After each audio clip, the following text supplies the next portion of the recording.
이걸 닫아야 되겠죠. 주유구를 닫고 따까닥 소리. 그걸 안 듣고 출발한 거. 그거 조심했더라면 거기에 대해서 운전자에게 약 20% 정도 책임을 물을 수 있겠고요. 만일 주유소 직원이 안녕히 가세요. 문도 안 닫고 안녕히 가세요 했다면 그때는 운전자에게 잘못이 없다고 하겠습니다. 상황마다 네, 다를 결혼한 수 지 있죠. 이제 2주 됐거든요.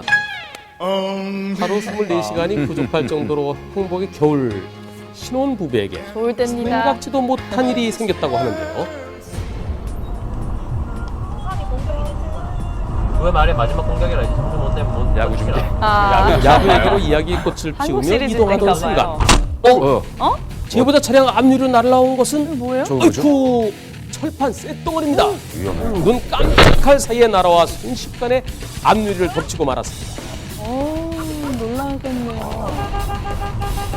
뒷차에서 앞에 날아와. 사고차 그 앞에 차량이 브레이크를 밟으면서 그 철판을 피하는 게 보일 거예요. 그걸 피했는데 뒷차는 그걸 못 피하고 밟은 거거든요. 뭔가 날아오는 것 같다는 느낌이 들기도 전에 앞유리가 깨지는 것은 물론 차량 본닛도 찢겨졌습니다. 과실은 앞차 100, 저희는 0 이렇게 나왔어요. 자, 앞차가 100% 책임을 지기로 했다니까 참 다행입니다. 그런데 더 궁금한 점이 있으시다면서요? 그 앞차에서 튄 파편이라도 100% 보상받지 못하는 경우가 있다고 들었는데 그런 경우는 어떤 경우인지 궁금합니다.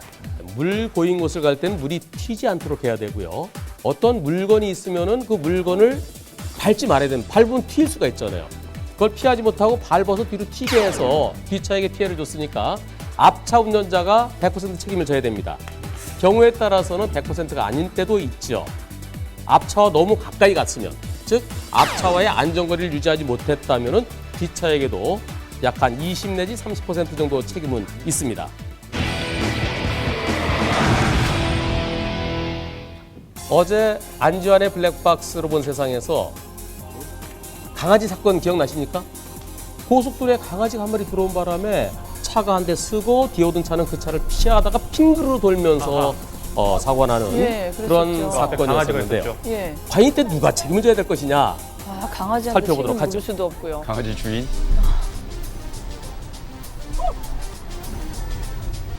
저 강아지 한 마리가 고속도로로 어디서 들어왔을까요? 검은색 승용차에게 잘못이 있다고 말할 수는 없는 상황입니다. 흰색 승합차가 앞에 들어오는 검은색 승용차를 뒤늦게 발견한 거죠. 그래서 급브레이크 잡다 보니까 핑크로 돌았는데요. 이번 사고는 결국은 흰색 승합차의 100% 잘못이라고 봐야 됩니다. 그런데 흰색 승합차도 억울하죠. 누구한테 억울함을 호소해야 될까요? 강아지입니다. 강아지 주인을 찾는다면 그 주인에게 50% 정도는 책임을 져야 되지 않을까요? 네, 이번 제보 영상은 울산에서 보내주셨는데요. 차선이 하나가 공사하면서 이렇게 막아져 있거든요. 제보자가 주행하고 있는 길은 공사 때문에 1차로가 통행이 어려운 상황입니다. 그런데 갑자기 한 차량이 끼어들더니 결국 사고로 이어지고 말았습니다. 갑자기 차선이 없어지는 그 자리에서 깜빡이도 없이 갑자기 들어오더라고요. 저도 놀라서 제동을 잡았어요. 브레이크 잡았는데 자꾸 몇 초 만에 뒤에서 덤퍼트럭이 와서 박았어요. 이번 사고는 1차로에서 무리하게 끼어드는 차를 보고 제보자 차량이 멈추는데 제보자 차량 뒤에 있던 덤프트럭이 뒤에서 들이받은 사고입니다. 그 범버 부분하고요. 바퀴 축 그쪽도 좀 찌그러지고 프레임도 휘어서 지금 수리 보내놨습니다. 애지중지하던 차량이 여기저기 망가져서 마음이 참 아플 것 같은데요. 지금 사고 처리는 어떻게 되고 있습니까? 뒷차 100%입니다. 제 뒷차가 다 책임을 지고 있는 상황입니다. 뒤에서 오던 덤프트럭이 앞차와의 안전거리를 확보하지 못해 트럭이 100% 책임을 인정하는 걸로 정리됐다고 하는데요. 근데 궁금하신 점이 있으시다면서요? 저는 앞차랑 충돌이 없었는데 결국 그 차를 피하려다가 제가 브레이크를 밟았는데 뒷차랑 충돌이 났잖아요. 그러면 정말 앞차는 책임이 없는지 그 부분이 제일 궁금합니다. 이 사고의 원인은 처음에 끼어든 차 때문입니다. 그 차만 없었다면 제보자가 멈추지도 않았을 거고요.